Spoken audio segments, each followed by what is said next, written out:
ازيكم يا جدعان؟ عاملين ايه؟ يا رب دايما تكونوا بخير. النهارده جايب فكره فيديو جامد جامد جامد جامد. بصوا بقى يا جدعان، فكره الفيديو بتاع النهارده بكل بساطه هتكون عباره عن هي فكره اول مره نعملها يا جدعان في القناه، وباذن الله مش هتكون اخر مره. فكره الفيديو بتاع النهارده يا جدعان المفروض هي هتكون عباره عن قصه اسمها الحريف، والفيديو ده يا جدعان اول جزء من القصه دي، فباذن الله القصه تعجبكم. انا مش عايز اطول كتير وارغي كتير، عايزين نروح نسمع القصه بتاع النهارده. بس قبل ما نروح نسمع القصه ما تنساش اللايك الجميل بتاعك، برده ما تنساش السبسكرايب بتاعك على اليوتيوب، برده ما تنساش الفولو بتاعك على الانستجرام. وبس كده يا جدعان، يلا من غير ما نطول عليكم ويلا بينا يا جدعان نبدا قصه الحريف الجزء الاول.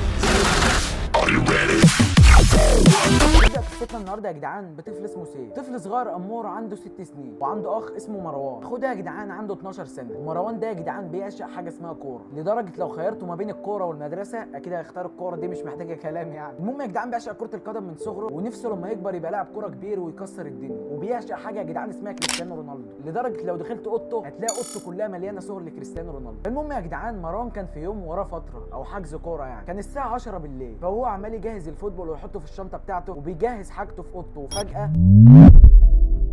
لقى اخوه سيف داخل الاوضه بيقول له رايح فين يا مروان؟ مروان رد عليه وقال له انت شايفني بحط الفوتبول في الشنطه، هكون رايح فين يعني؟ رايح تلعب كوره صح؟ ايوه عرفت منين يا زكي انت؟ طب انا عايز اجي معاك. تيجي معايا تعمل ايه؟ هتلعب معانا يعني ولا ايه؟ اه ما العبش ليه؟ ده انا حتى لعيب قوي زي كريستيانو رونالدو. مروان ضحك كده وقال له كريستيانو رونالدو مره واحده؟ اه مش عاجبك ولا ايه؟ لا عاجبني يا حريف. فسيف قام قايل له يلا بقى عشان ما نتاخرش. ما ينفعش يا سيف تيجي معايا، وبعدين الوقت اتاخر وانت وراك مدرسه بكره الصبح، بكره الجمعه اجازه.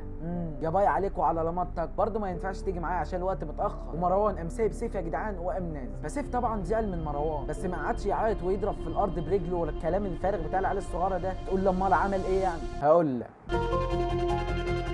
سيف يا جدعان قام سايب مروان ينزل وسابه لغايه ما نزل وراح الملعب. طبعا كان شايفه من الشباك. الملعب يا جدعان اللي مروان رايحه جنب بيتهم بشارع او شارعين كده، يعني سيف لو بص من الشباك هيشوف الملعب ايه قصاده. فاول ما شاف يا جدعان مروان راح الملعب، قام سيف قام عامل ايه؟ فضل يتسحب لغايه باب الشقه خطوه بخطوه بخطوه لغايه ما وصل عند الباب، ولسه جاي يفتح اكره الباب